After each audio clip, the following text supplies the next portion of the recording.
Hi,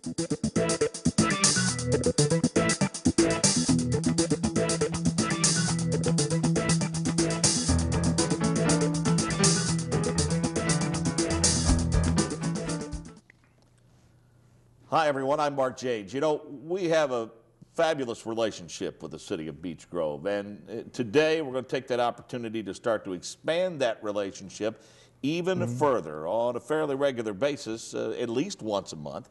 We'll be visiting with Beech Grove Mayor Dennis Buckley, who joins us here. And Mayor, first of all, great to see you. Thanks for being here. Mark, it's good to be here today. You are one of those folks in my short time here at Beech Grove that have made me feel very, very welcome. And hopefully this show can go a long way towards Beech Grove not being such a well-kept secret in the city of Indianapolis. There's so many positives to the city. Yes, and looking forward to sharing with you what's going on. Well, one of the things that's going on, you don't have to drive around or look very often or very hard to see all of the construction on Main Street.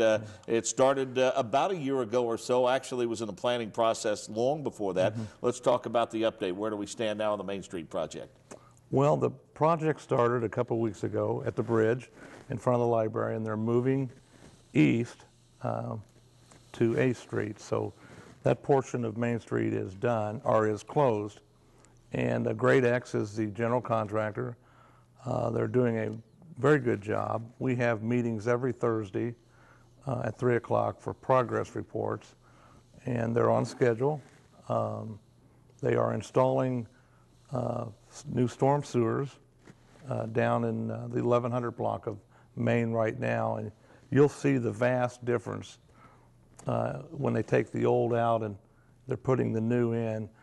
The old is like 32 inches, and the new pipe that you can see it's about 54 inches. So a tremendous difference, and we got to keep in mind that the Main Street project is a stormwater project, and that's the funding was to correct the stormwater issue.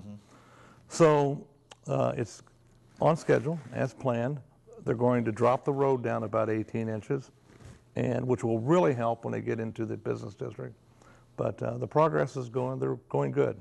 So. Well, and it was imperative. It's something that absolutely had to be done. And you talked about the lowering of the street and the effect that not doing something about the problem was having on businesses, because anytime we received a substantial rainfall at all, these people had water in their businesses. Oh, it was dreadful. They've been talking about this since '07. And we're doing it in 2013. All you have to do is drive down Main Street and you see sandbags. Oh, come on. You know, that's not conducive to good business. But anyway, we're going to correct it, and hopefully that'll be the catalyst of some more redevelopment that's going on in our city. Well, and let's hope that redevelopment comes, but let's face it, you have a long and loyal base of businesses located along your Main Street, and it was kind of time to start taking care of those people and reward them for their loyalty and the people that patronize their businesses. Yes, and we're very conscious of what this is going to do to business, so we're walking that fine line. You know, we have to do this, but we're going to pay close attention to what's going on to make sure that people can still get to those businesses and nothing happens. So, well, no project of this magnitude is ever going to make everyone happy. There are always going to be some detractors, but from everything I can glean and going back and researching this from the very beginning, before we got together to visit today about this issue, I think the support was overwhelming. I think the majority of people seemed to realize this is something that needed to be done, and it was, in fact, as you put it earlier, long overdue. The support is really good. The people who are directly affected, I think the city's done a nice job, and the Crossroads engineer people, those people have done a nice job of communicating what is going on and hopefully responding to these people's needs as soon as we can. So far it's been good. I'm very satisfied with it. I think for those that don't know, the question that would be first and foremost on their mind, where did the funding come from for this project? How's it being paid for? It's approximately a $5.3, $5.4 million project. All but $412,000 of it is federal money. The $412,000 was the city's portion, and that was, or excuse me, the I'll leave it at $412,000 came from the city of Beech Grove. Everything else came from the federal government. Well, that's I think that indicates the value of the project from the federal government's perspective, because it's interesting to be able to secure funding for a project of that magnitude for the federal government at a time when the federal government's not really as anxious or willing to pass out funding as they used to be. The funding has been in place for quite some time, with the exception of $750,000, which came from Amtrak, and that was settled in 2011. But all the rest of it has been in place for a little while. What's the target date for completion of this project? In other words, when can Mayor Buckley and his office get the media together, the townsfolk, the business owners, and say, hey, look at this, don't we like the way this looks now? Approximately the first week of November. It's 5 phases. The first phase is what we're doing now, and then April the 1st, Main Street will close between 8th and 6th Street. Then they'll just go on down the line. And then the 5th phase is total finished paving.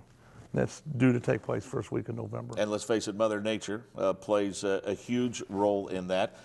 Now, maybe for projects at larger scale, but I know from time to time, for instance, some federally funded projects, when those are put up for bid, they include incentives for contractors who get the work done early. Does this project include anything like that?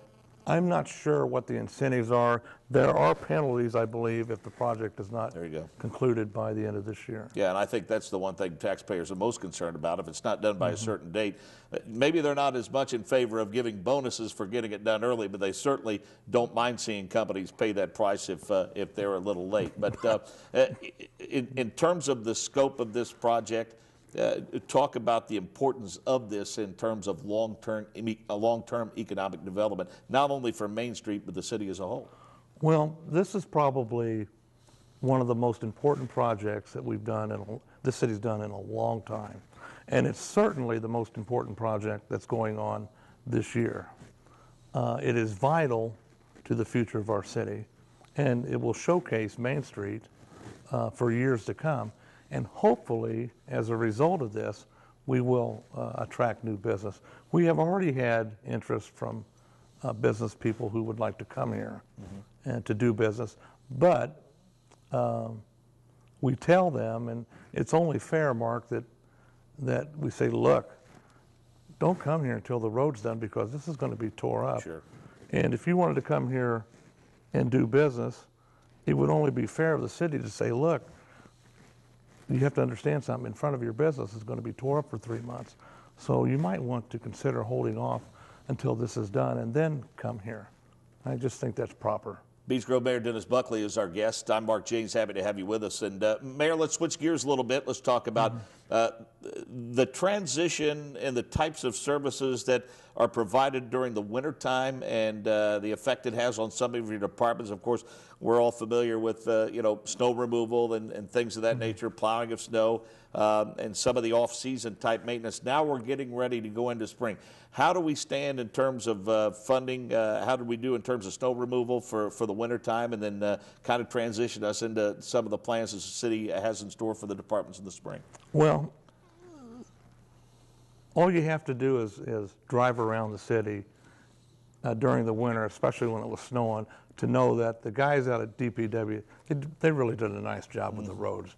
I mean, they changed the way they did it a little bit. They pre-salted, but it worked out well. Now we're transitioning out of that into grass cutting and parks maintenance. But with that, now, along with that, we are gearing up to do some more paving, and we are finally getting around to where we can afford to do some sewer maintenance. And there's a couple big projects that I wanted to talk about that are getting ready to start, other than Main Street, that will significantly help our city. Okay, and those are? One of them is the board Monday approved a sewer rehab project at 9th and Fletcher. 40 feet of pipe is going to be replaced. It comes off of Fletcher onto Main into the manhole. That has separated, and it's going to fail if it doesn't get fixed. It's been like that for a long time. The city just never got around to fixing it. Well, we need to fix it because it affects all of the homes on Fletcher Lane, and there's about 180 homes that are affected by this. So we hope that by fixing this, we'll minimize or reduce the chance of sewers backing up in their basement, Right. which is what's happening now. Yeah. That is set to take place within the next month.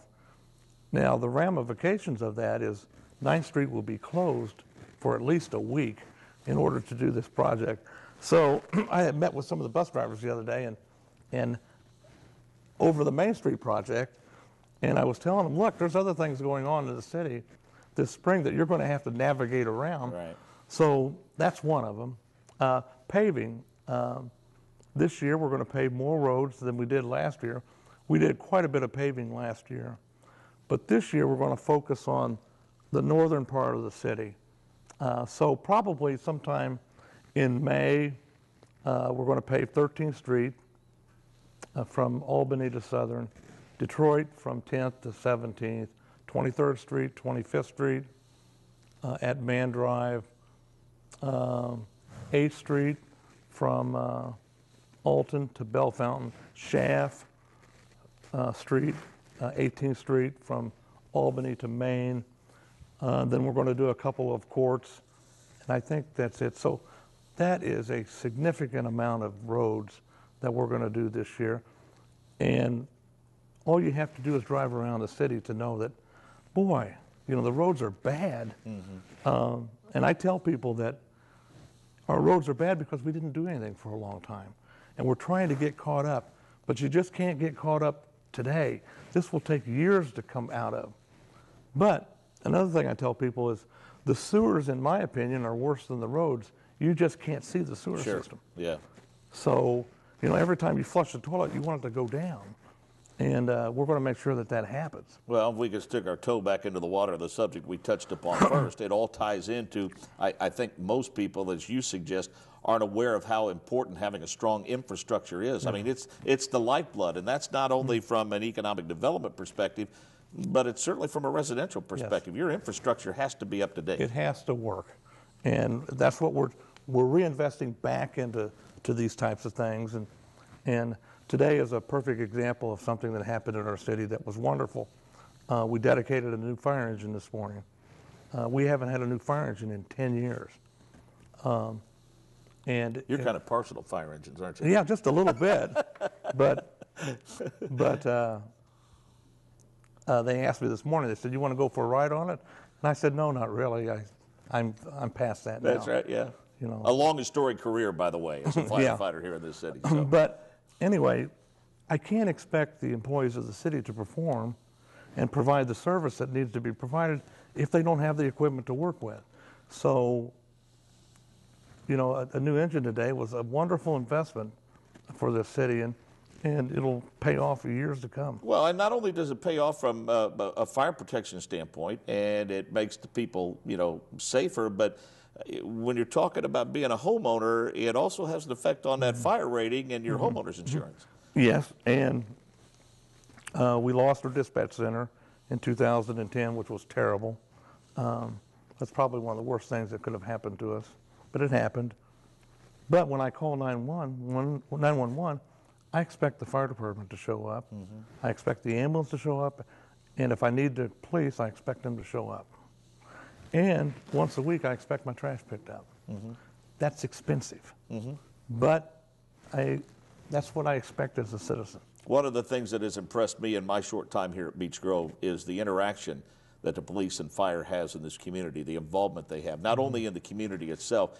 There's a presence there because you see them patrolling, you see fire department out and about, but certainly here in the hallways at Beech Grove and our other schools, I know you're proud of all your city services, but certainly from a preventative standpoint and from a community relations standpoint, I think your police and fire departments, your emergency services are some of the best in Central Indiana. Oh, I agree with you.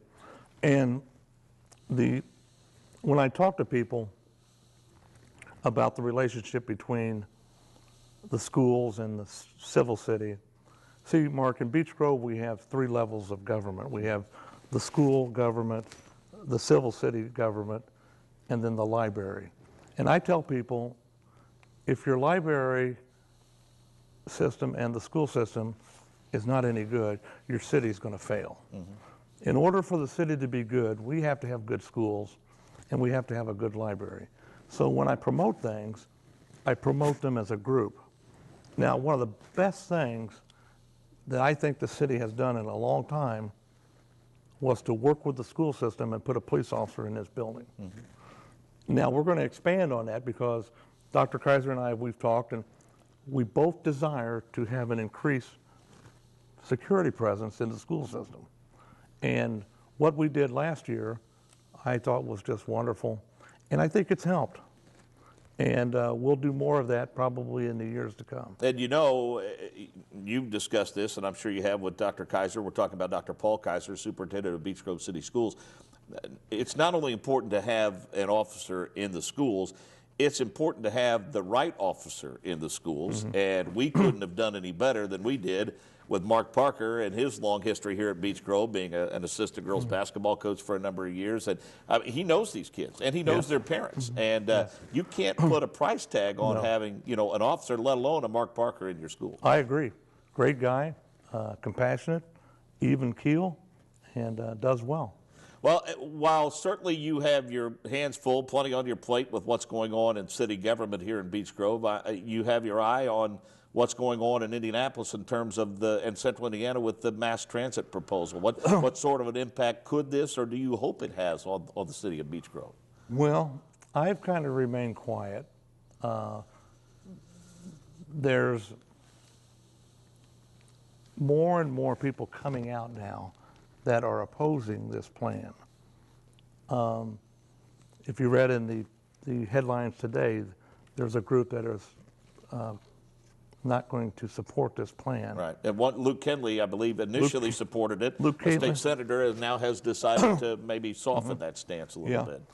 And here's my take, and I've seen the plan, and I want what is best for Beech Grove. I don't really focus too much on what's best for Hamilton County or anything else. I want what's best for the city. And if mass transit bypasses Beech Grove and is not part of Beech Grove, then it would be hard for me to go out and tell the voters to support this referendum, because for the simple fact that we're not getting anything for our tax dollars. Unless you want to come out and watch the trains go by a couple times a day, and that'd be all you'd get out of it. We have an Amtrak train yard here. They're talking about light rail for mass transit. So it would just be a no-brainer that the hub of that should be here in Beech Grove. Yeah. But as it stands now, that's not the case.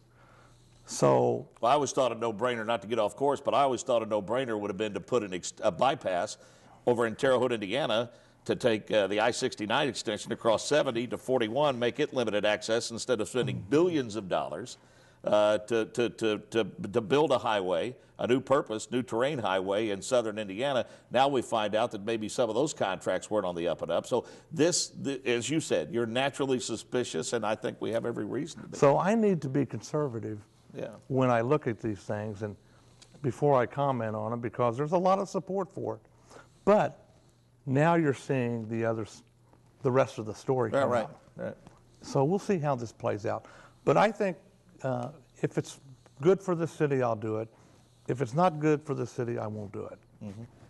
Well, again, it's a hot button issue, and it's only going to get hotter. You talk about the relationship with Central Indiana, especially county and city government with Indianapolis. Do you have what you would call a positive working relationship with Mayor Ballard's office and also county government here in Marion County? Yes, I've met with Mayor Ballard on several occasions, spent some time with him away from the office, and we communicate and we talk, and he's helped me. every once in a while it's okay to put the politics down, take the gloves off and lay them to the side and sit down and talk about what's in the best interest of Beech Grove and Indianapolis. And there's a lot of things that Indianapolis can do to help Beech Grove. And we have that type of relationship to where we are getting some things done. He helped me last year do a little bit of paving, and I was very grateful for that. And as time goes on, I would speculate that we'll do a lot more together. So it's okay to both parties can get along if they want to. Were you happy with the direction that the election took in terms of Mike Pence taking over for Governor Mitch Daniels? What sort of benefit do you think will come for the city of Beech Grove and the residents of the state of Indiana? I'm not sure what the benefit would be. I had a chance to spend some time with the governor before he was elected governor. Right, when he was congressman. Yeah, and we talked a little bit, and him and I differ on a couple of issues, especially when it comes to cost of living adjustments for people who are on pension. And I had a chance to spend some time with him and John Gregg, who was another candidate for governor, at a RIPA convention, which is the retired employees of the state. And there's built-in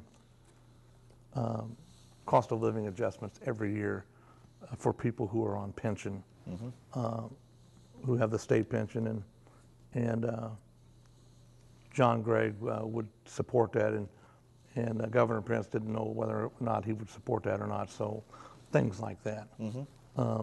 But my pension is through the state of Indiana.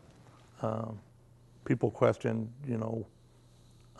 me being the mayor, if I run for re-election and I win, I'll be able to get a pension. And the fact of the matter is, people need to understand that my pension is through the state of Indiana. My pension is not through the city of Beech Grove. Sure. And if I have a pension as an elected official, it's through the state of Indiana, not through the city of Beech Grove. And that's, every once in a while that comes up for discussion, and I just think it's nonsense. Well, we should add, though, that, I mean, if you're not sure exactly what those answers are, let's face it, just like any member of this, any employee of the school corporation, when you're a government employee, everything at your disposal is a matter of public record. So there's ways for them to find that out. It's not like you're hiding it. Yeah, if they want to find out. Yeah, if they want to find out. So let's talk about a few housekeeping things. Again, this is the first time we've had an opportunity to do this. We're going to do it at least once a month, and we've even talked about maybe bringing some department heads in from the various departments. You talk about government and access to government. The people here in the city of Beech Grove, if sometimes they get a little frustrated because they don't feel like that they have an ear with the people at the state level or the federal level, the door's always open at City Hall. So give folks an idea in terms of when exactly does the city council meet, in case people want to come and take in a city council meeting. The city council meets the first Monday of each month. Okay. And before they meet, the Board of Public Works and Safety meets. They meet the first and third Wednesday of each month. And we have an open door policy for council meetings where you can come in and sign up. You can come up and talk to the council, and it doesn't have to do anything with the agenda that's on for that meeting. You have the opportunity to come up and speak what's on your mind. And if anyone needs to call the mayor's office, maybe set an appointment, talk with a department head, somebody at City Hall, how do they get a hold of you at the mayor's office? It's Monday through Friday, 8 to 4. They can call me at 803-9111. You don't have to have an appointment to come in and see the mayor. Yeah. If you come in and you go down the hallway and my light's on, I'm somewhere in the building. And the folks who work down at City Hall know that if they look down the hallway and the light's off in my office, I'm out of the building somewhere. Because I like to go out and I like to visit departments and I like to spend time with people. And sometimes that's detrimental because people will come in off the streets and they'll come back and they'll just stand in the doorway and I'll look at them and say, "Can I help you?" And they said, "Yeah, we just wanted to see the mayor." I said, "Well, come on in and have a seat." And sometimes that's bad because you get talking to people, right, and you can't get anything done. Yeah. So I'll go all morning and haven't done a thing today, but that's all right. People come in and they want to talk to the mayor. Well, I think spending time with them talking about something other than city business is not a bad thing either. That's a very, very important part of your job. No, sometimes they come in to talk about city business. Sometimes they come in, Mark, and they're not happy. I understand. And you know what? But what I find out is a lot of the times you can't do anything about it, why they're mad, because it's happened. But for them to be able to come in and sit down at the table with you and tell you what's on their mind, when they're done, then they're okay. Right, yeah. Thank you. I got that off my chest. You know, okay. If you need something, come back. Well, one final thing to let folks know that it's not all business, not all government all the time. Sometimes you get to do fun things, not just dedicate a new piece of fire equipment, but you actually performed a wedding ceremony today. Is that right? Yes. One of the things about being mayor is you have the authority to marry people. And today I performed a ceremony for a young couple.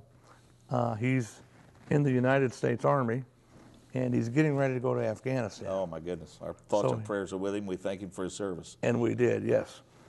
But anyway, he wanted to marry his longtime girlfriend and sweetheart.